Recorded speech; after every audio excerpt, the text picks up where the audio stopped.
Today's guest is Jothi Dugar. She is the Acting Deputy Director at the Center for Information Technology at the National Institutes of Health. Jothi is also a podcast host on the Wellness for Tech show, which I've listened to a few episodes. They're fantastic.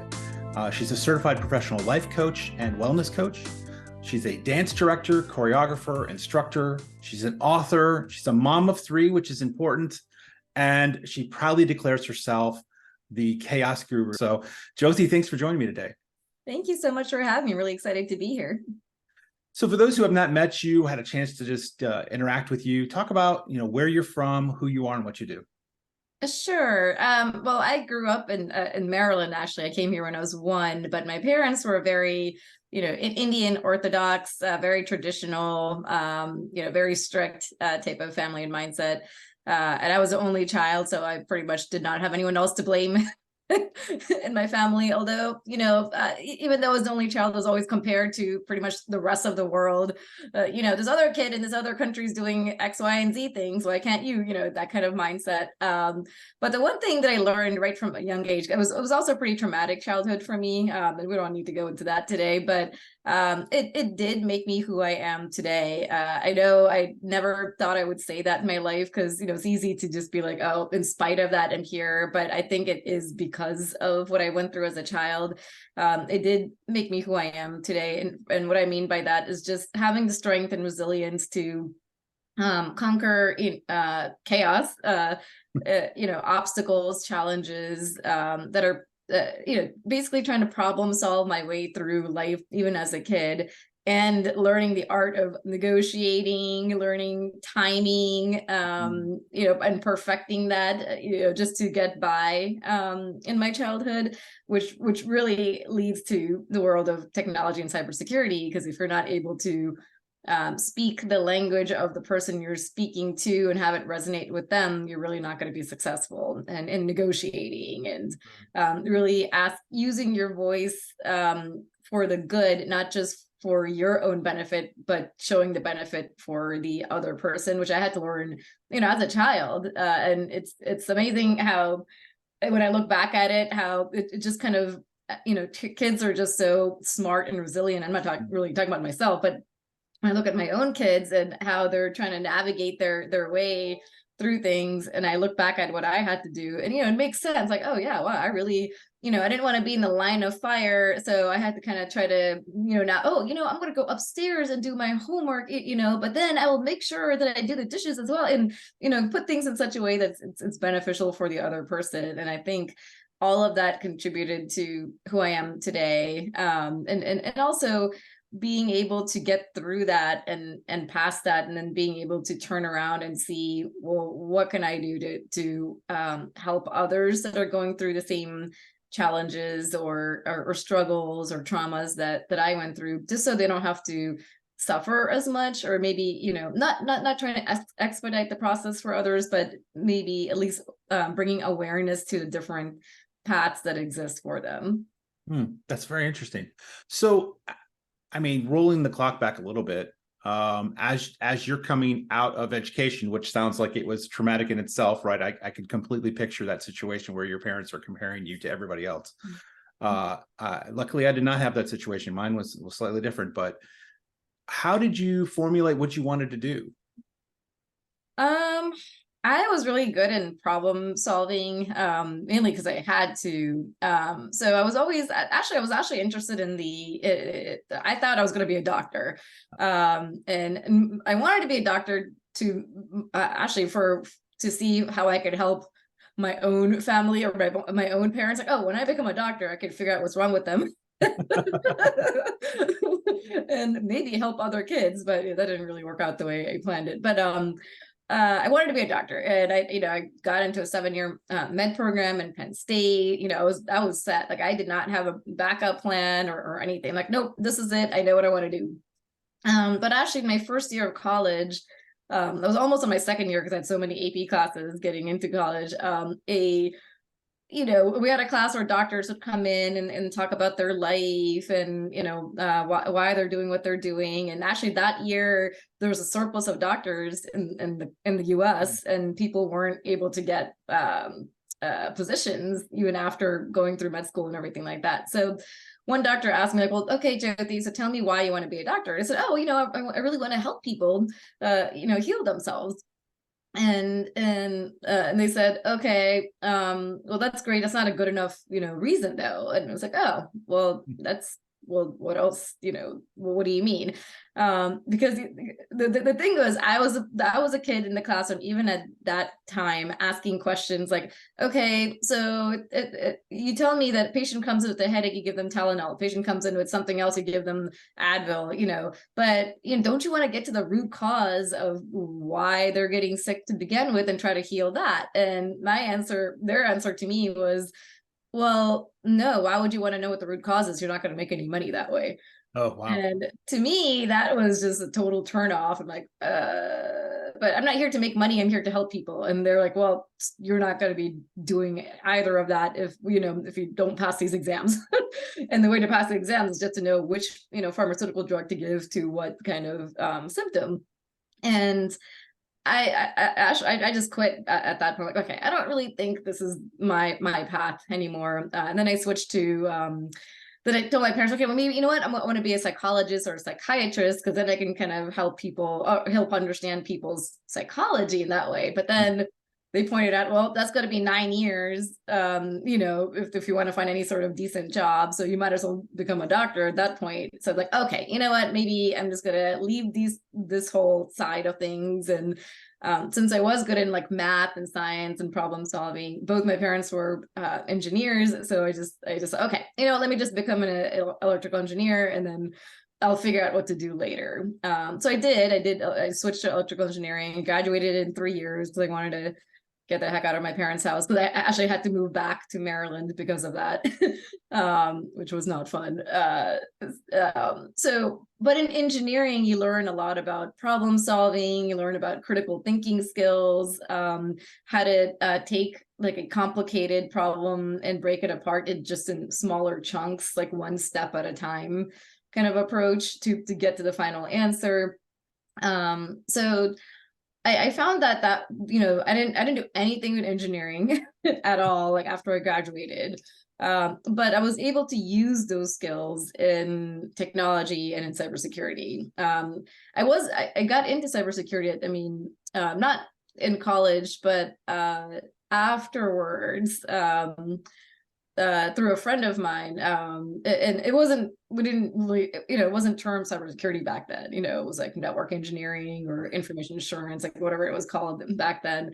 Mainly because I went through a situation where my friend was being actually stalked by her ex-boyfriend now. But and I was like, how is he able to find out like where you're logging in from on campus?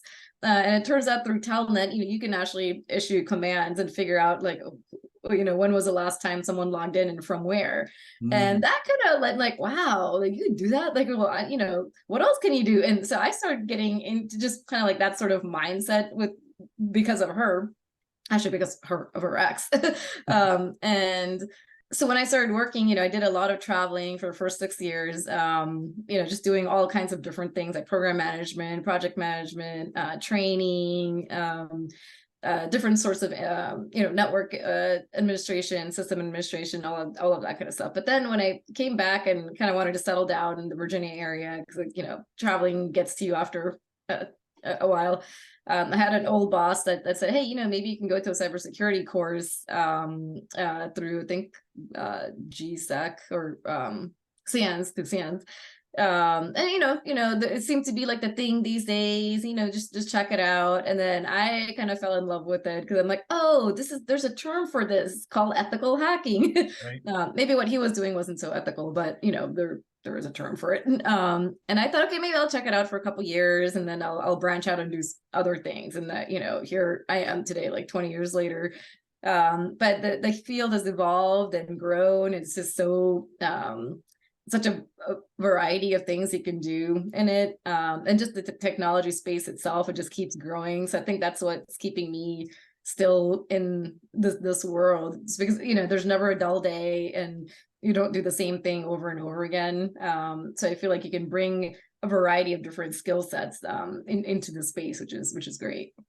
Oh, that's very interesting. So That I love it. That explains. Yeah. That is a great way to fall into cyber, by the way, right? Having done engineering first and then networking is very prime. I would tell a lot of people who are early career, if you want to get into cybersecurity, it helps to understand how everything talks first, right? Right. Get Right. into the WANs and LANs and all that technology. It's behind the scenes. It's so critically important to everything, and it's really what you're protecting yourself from is at that level. And so I love that that's the path that you followed. How did you get involved in some of the other things you do? You've got a very interesting, diverse collection of capabilities. So, like, I could see, I guess, the life coaching and wellness coaching probably came from that initial desire. Yeah, I feel like, one thing I've learned, I guess through my experiences is everything happens for a reason. It might feel like it's happening to you at the time. And certain, experiences may not feel good while it's happening, whether it's to you or for you.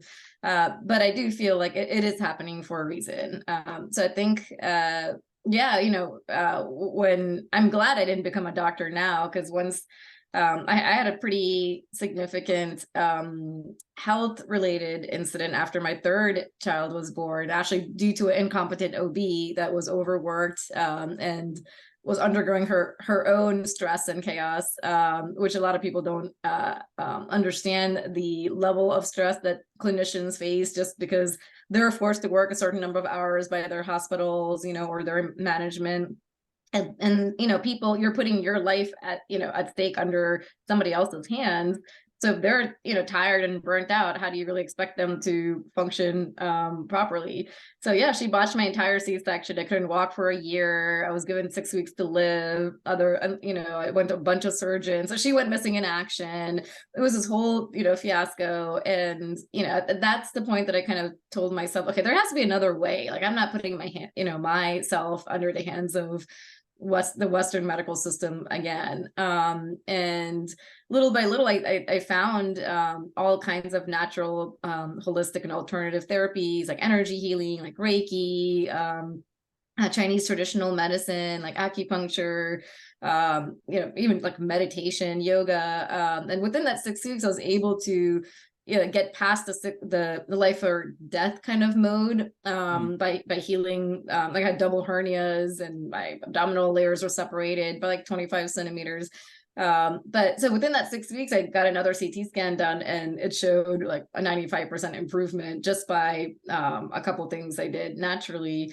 But it did take me a good 3 years to recover fully. But I was able to recover naturally just through all alternative modalities, and that's really what got me. Within that 3 years, as I was healing, I started learning these modalities for myself and got certified in various different techniques because I wanted to be able to use what helped me to help others. Because the significance of what she did, like, I basically had multiple different issues, but I would hear of people just having just one of those issues and jumping to the conclusion that they needed surgery. So I'm like, oh my gosh, like, no, all of these people are getting unnecessary surgeries. Let me try to learn these techniques so I can try to help others heal naturally as well. But I was in a dilemma because, I was in this wellness world, and then I was also in technology and cyber. Then my dance company I had already started. I've danced my whole life. That was almost like a coping mechanism for me to, with my mom, and just kind of dealing with the stress of being in that kind of situation. And then I became a professional dancer, like an Indian classical professional dancer. And then once I had started having kids, I wanted to start my own company and teach, other kids like different dance styles. So I had that going. That was a great way for me to kind of release and just be in my flow. But then I wanted to try to blend the wellness world with the technology world, and I started noticing there's a lot of burnout and stress and overwhelm in the with technology and cyber leaders as well. Like, even at work, people are getting sick, there's low morale, people are leaving. So I wanted to figure out, like, how do I bring this to this world where people think the moment you mentioned wellness or energy healing, they're like, oh, this is just some woo-woo stuff that crazy people do. And so what I did, I was like, okay, well, I'm in both worlds. So therefore they must, they know me already. So if I start slowly bringing in some techniques that are quick and easy, but yet effective, maybe that'll make a difference. And it's exactly what I did. I started a health and wellness program in the technology space. And I would just teach people just like 2 minutes or 3 minute routines, and just have them do it like then and there, do like workshops and just, make it more experiential, not like me just talking at them. And it became a huge hit, a lot more people started coming, and now it's like we're in the 5th year running. I've been doing this for 5 years, and now I do other workshops as well for other agencies and conferences, and personally as well. And then my book came about actually during COVID. As I gave more talks on this and did more speaking, people started asking for more, like, hey, those are some great points, but do you have anything in writing that you can leave with us? Like, why don't you write a book about it? And I have this rule where if I hear something 3 times, then it must be a sign from the universe. So the 3rd time I heard somebody saying you should write a book, I'm like, okay, sure, like why not? So I wrote that. My first full book was called Chaos Loves You, So Let's Love It Back. It's basically trying to harness the power of chaos, instead of trying to avoid it or neglect it or pretend like it doesn't exist or run away from it. Like, how do you harness that, and what are some mind body energy techniques you can use to really learn the art of energy management, and how you can manifest positive things in your life just by changing your own your own mind, and then also your own energy, because that you attract to you what you put out. And a lot of people don't want to hear that, right? Like, it's easy to blame like other people for your issues or things that are happening to you, but it's really the energy that you're putting out is what you're receiving back. So yeah, I mean, I think all of these things happened, and positive things came out of what you could regard as negative circumstances. So I really do believe that everything's happening for a reason, to prepare you for like the next thing in your life. Well, I think that's really important that you like saw right away, right, in the technology field. You're right, there is a ton of anxiety.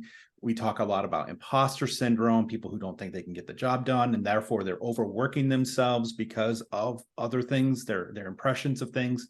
There's a lot of, with technology, doesn't always cooperate, and so then you're in your off hours or your weekends doing something crazy, and then it kills your work-life balance if you're not careful. So I appreciate your focus in the tech community on this wellness aspect and how we can be in better balance, not just with our work, but with ourselves, which would be very interesting for health purposes. Yeah, I was at a conference, I think a couple of weeks ago, and I was doing a wellness workshop for CISOs, and somebody mentioned like, wow, this is, it's too bad we didn't have this content ahead of time, because there was a situation just, I think the week before the conference, where there was a major cybersecurity incident, and they had to take 2 people to the hospital just because of panic attacks, because they're like, oh my gosh, like how did this happen? And then they start getting into their own mindset of like, oh, like, okay, are people blaming us? Like, what do we do? What do we do? And then they started not being able to breathe and had to be taken to the hospital. Like, oh, I wish we had, they're like, well, just a simple breathing technique, or just calming themselves down, or, just stepping away from them. I mean, there's lots of different things you can do within a couple of minutes just to get, relax your nervous system so you can make better decisions. And I think the more people understand that, then in